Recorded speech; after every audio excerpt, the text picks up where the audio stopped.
بسم الله الرحمن الرحيم.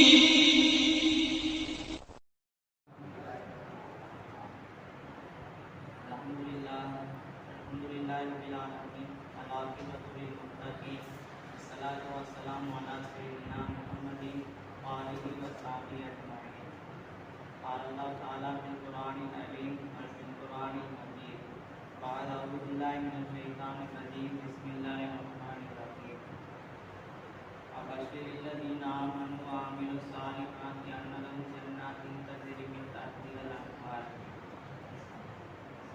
சுவனம் நரகம் பற்றி பேச ஆரம்பித்தாலேயே சிலர்கள் இருந்து விடுவார்கள். ஆனாலும் அதை பற்றி தெரிய வேண்டிய விஷயங்கள் இன்னும் இருக்கின்றன. ஒருவருக்கு அல்லாஹ் ஜன்னத்துல் ஃபிர்தௌஸை வழங்குமாறு பிரார்த்தனை செய்கின்றோம். ஆனால் அந்த ஜன்னத்துல் ஃபிர்தௌஸை வழங்குவதற்கு அவரிடத்தில் என்ன தகுதிகள் இருக்கிறது என்று நாம் அறிந்திருப்பதில்லை. சுவனம் நரகம் பற்றியும் அல்லாஹ்வின் நிலை பற்றியும் நான் அறிந்திருக்க வேண்டும்.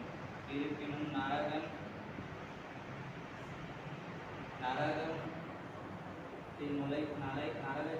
அக்னி பரீட்சையை தேர வேண்டும் என்ற வழியையும் அல்லாஹ் ஏற்படுத்தியிருக்கின்றார். ஒரு தற்காப்பு யுத்தத்திலிருந்து நபி ஸல்லல்லாஹு அலைஹி வஸல்லம் அவர்கள் திரும்பி வரும்போது ஒரு குழந்தை ஆதரவற்ற நிலையில் நின்று கொண்டிருந்தது. நபி ஸல்லல்லாஹு அலைஹி வஸல்லம் அவர்கள் அந்த குழந்தை யாருடைய குழந்தை என விசாரித்து வர சொன்னார்கள். அப்போது ஒரு தாய் ஓடோடி வந்து அந்த குழந்தையை நபி ஸல்லல்லாஹு அலைஹி வஸல்லம் அவர் கையில் இருந்து பறித்தார். நபி ஸல்லல்லாஹு அலைஹி வஸல்லம் அவர்கள், தாய் உன்னுடைய குழந்தையா? ஆதரவற்ற நிலையில் நின்று கொண்டிருந்தது. சற்று நேரம் நாம் பார்ப்போம், யாரும் வரவில்லை என்றால் நெருப்பிட்டு அழித்து விடலாம் என்று தீர்மானித்திருக்கின்றோம். அதை கேட்ட அந்த தாய் பதறி போய் அந்த பிள்ளையை நெஞ்சில் அணைத்து, நான் நெருப்பில் விடுவதற்காக இந்த பிள்ளை பெற்றெடுத்தேன் என்று கதறினார். அதை சீண்டிவிட்ட நபி ஸல்லல்லாஹு அலைஹி வஸல்லம் அவர்கள் அன்பர்களை பார்த்து கூறினார்கள், அன்பர்களை பார்த்தீர்களா? 10 மாதம் பெற்றெடுத்த இந்த குழந்தையை நெருப்பிலிட சம்மதிக்கின்றாரா? அப்படியானால் அல்லாஹ் தன் கையாலை படைத்து உருவமைத்து உயிர் கொடுத்த இறைவன் தன் அழியா நரகில் விடுவதற்கு சம்மதிப்பானா? ஒரு காட்டில் ஒரு மனிதன் நெருப்பை பற்ற வைக்கின்றான். அதில் ஈசல்களும் மின்மினி பூச்சிகளும் விழுவதற்காக ஓடி வந்தன. ஒரு மனிதன் நின்று அதை தடுக்கின்றான்.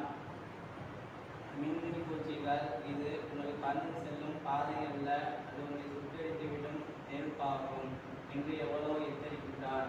அதுபோன்று நரகில் விழாது என்று உங்களின் இடுப்பை இறுக்கி பிடித்து நான் இழுக்கின்றேன், ஆனால் நீங்கள் என் கையை கட்டிவிட்டு உள்ளே விழுந்து விடுவீர்கள் என்று நபி ஸல்லல்லாஹு அலைஹி வஸல்லம் கூறினார்கள்.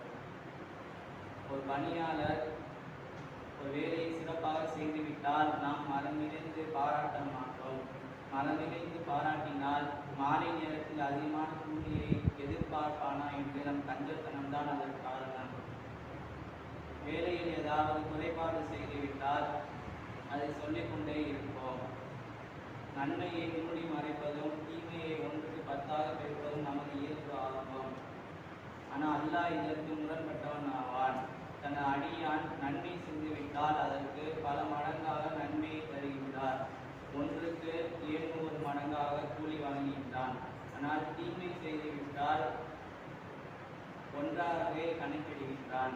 சில நேரங்களில் அதை மறைத்தும் மறந்தும் விடுகின்றான். இறைவன் இவ்வாறு செய்வதற்கான காரணம், அடியான் சொர்க்கத்தில் நுழைவதற்கான வாய்ப்பை அதிகமாக தேடிக்கொள்வதாகும். அல்லாஹ் தனது அடியான் நரகு வழியில் செல்லும் போது தடை கற்களை ஏற்படுத்துகின்றான். அப்போதாவது அவர்கள் தனது பாதையை மாற்றிக் கொள்வதற்காக அல்லாஹ் அனைவரும் சுவனத்திற்கு செல்வதற்கே விரும்புகின்றான். இருப்பினும் தனது நீதி நேர்மையை வெளிப்படுத்துவதற்காக நரகத்திலேயும் நுழைய செய்கின்றான். அக்னி பரீட்சையில் தேறிய நல்லோர்கள் மின்னல் வேகத்தில் நரகத்தை விட்டு கடந்து செல்வார்கள். நரகத்தை 7ஆக படைத்த அல்லாஹ் தனது தனது பரந்த கருணையை பரிசாற்றுவதற்காக சொர்க்கத்தை எட்டாக படைத்திருக்கின்றார். நபி ஸல்லல்லாஹு அலைஹி வஸல்லம் அவர்கள் பனி இஸ்ரவேலர்களில் இருந்து ஒருவரை பற்றி கூறுகின்றார்கள். அவர் சிறந்த வணக்கசாலி ஆவார். அவர் வீட்டுக்கு பக்கத்தில் ஒரு மாதுளை மரத்தில் இருந்து தினமும் ஒரு மாதுளை பழத்தை பறித்து உண்பார். அருகில் உள்ள நீர் சுவையில் இருந்து தண்ணீரை பருகுவார். மிச்ச நேரங்களில் அல்லாஹ்வே வணங்கிக் கொண்டிருப்பார். அவரும் ஒரு நாள் வஃபாத்தாகிவிட்டால் அல்லாஹ் எனது கருணையினால் நீ சுவனம் செல்வீராக என்று அவருக்கு கூறினார். அந்த மனிதர் அதை கேட்டு மனைந்து போய்விட்டார். உனது கருணையினால் நான் சுவனம் செல்கின்றேன் என்றால் நான் காலமெல்லாம் செய்த அமல்கள் என்ன, வழிபாடுகள் என்னவானது, அதனால் நான் சுவனம் செல்லவில்லையா என்று அல்லாஹ்விடம் முறையிட்டார். அல்லாஹ்வுக்கு கோபம் வந்து அந்த மனிதரை நரகத்திற்கு இழுத்து செல்ல உத்தரவிட்டார். அந்த மனிதர் நரகத்தின் பாலிற்கு செல்லப்படுகிறார். நரகத்தை நெருங்க அவருக்கு தண்ணீர் தாகம் அதிகமாக இருக்கின்றது. அப்போது ஒருவர் தண்ணீர் விட்டு கொண்டு செல்கின்றார். அவரை அழைத்து எனக்கு தண்ணீர் தருமாறு வேண்டுகிறார். உனக்கு தண்ணீர் தர வேண்டும் என்றால் நீ செய்த பாவம் நன்மையை எனக்கு தர நேரிடும் என்று அந்த வியாபாரி கூறினார். தண்ணீரும் வேண்டாம் ஒன்றும் வேண்டாம் என்று அந்த வியாபாரியை துரத்தி விடுகிறார். பிறகு அந்த நரகத்தின்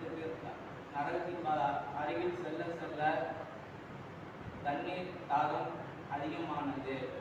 அந்த வியாபாரி திரும்ப அழைத்து அவர் சொன்ன விலைக்கு தண்ணீர் வாங்கி கொடுக்கின்றார். அல்லாஹ் அந்த தவசாலியை திரும்ப அழைக்கின்றான். என்னப்பா உனது அமல் என்னவானது? ஒரு அளவு தண்ணீர் குடிக்கும் அளவுக்கு தான் உனது அமல் விலை போனது. அப்படியானால்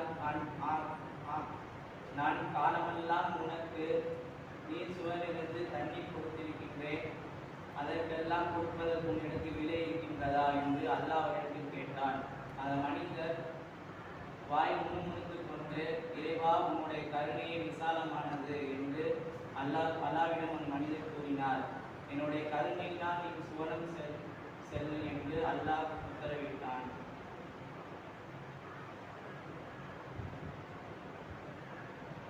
நபி ஸல்லல்லாஹு அலைஹி வஸல்லம் அவர்கள் அபூபக்கர் சித்திக் ரலியல்லாஹு அவர்களை அழைத்து ஒரு வெள்ளி மோதிரத்தில் லா இலாஹ இல்லல்லாஹ் என்று பதித்து வர சொன்னார்கள். அபூபக்கர் ரலியல்லாஹு அவர்கள் முஹம்மது ரசூலுல்லாஹ் என்று சேர்த்து பதிப்பித்து வந்தார்கள். அதை கண்ட நபி ஸல்லல்லாஹு அலைஹி வஸல்லம் அவர்கள் அபூபக்கரே, நான் சொன்னது ஒன்றாக இருக்கின்றது, நீ செய்து வந்தது மற்றொன்றாக இருக்கிறது என்று அபூபக்கர் ரலியல்லாஹு அன்ஹுவிடம் நபி ஸல்லல்லாஹு அலைஹி வஸல்லம் அவர்கள் கேட்டார்கள். அதை கேட்ட அபூபக்கர் ரலியல்லாஹு அவர்கள், இல்லை ரசூலுல்லாஹ், அல்லாஹ்வின் பெயரை உங்கள் பெயரை நான் பிரிக்க விரும்பவில்லை என்று நபி ஸல்லல்லாஹு அலைஹி வஸல்லம் அவர்களிடம் அபூபக்கர் ரலியல்லாஹு அவர்கள் கூறினார்கள். அதை கேட்ட நபி ஸல்லல்லாஹு அலைஹி வஸல்லம் அவர்கள் அகமகிழ்ந்து, அதே போன்று அல்லாஹ் உன்னுடைய பெயரை இருந்தும் என்னுடைய பெயரை நீக்காமல் இருப்பானாக என்று துஆ செய்தார்கள்.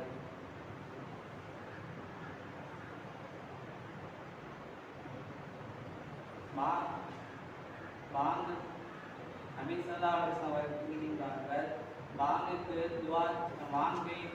வாங்கி கேட்டோர் யா அல்லாஹ்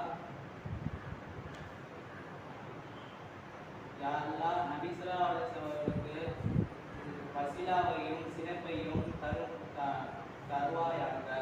மேலும் அவர்களை மகாமம் மஹ்மூதா என்றும் சொர்க்கத்தில் குடியேறச் செய்வாயாக என்று யார் துஆ செய்கின்றார்களோ அவர்கள் நாளை மறுமை நாளில் நபி ஸல்லல்லாஹு அலைஹி வஸல்லம் அவர்களின் சிபாரிசு அவர்களுக்கு கிடைக்கும்.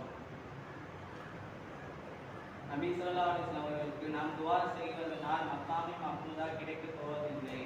நாம் துஆ செய்தாலும் துஆ செய்யாவிட்டாலும் நபி ஸல்லல்லாஹு அலைஹி வஸல்லம் அவர்களுக்கு மகாமம் மஹ்மூதா நபிசால் மட்டும்தான் கிடைக்கும் என்று அல்லாஹ் முன்பே கூறிவிட்டார். ஏனென்றால் அது அப்போது எதற்கு அந்த துஆ? நபி யூசுப் அலைஹிஸ்ஸலாம் அவர்கள் அடிமை சந்தையில் ஏலமிட்ட போது ஒரு மூதாட்டி தன் கையினால் பிடித்த ஒரு நூல்கண்டிற்கு அவர்கள் ஏலம் கேட்டார்கள். அதை கண்ட ஒரு பெரியவர் அந்த அந்த வயதான பாட்டியிடம், மன்னாதி மன்னர்கள்லாம் யூசுப் அலைஹிஸ்ஸலாம் அவர்களை ஏலம் கேட்பதை போட்டி போட்டுக் கொண்டிருக்கின்றார்கள்.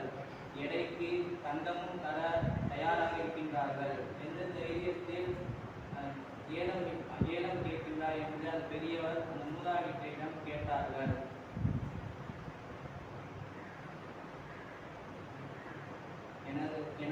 எனது நபி யூனுஸ் அலைஹிஸ்ஸலாம் அவர்கள் அடிமை சந்தையில் விலை கூறப்பட்டதை யாரெல்லாம் அவரை மீட்க முன்வந்தீர்கள் என்று அல்லாஹ் மறுமை நாளில் என்னிடம் கேட்பான். அதனால் நான் ஏலம் கேட்டேன் என்று அந்த மூதாட்டி கூறினார்கள். சுவனத்தில் அல்லாஹ் நம்மளை அனைவரையும் நுழைய செய்வானாக. நரகத்தில் இருந்து அல்லாஹ் நம்மளை அனைவரையும்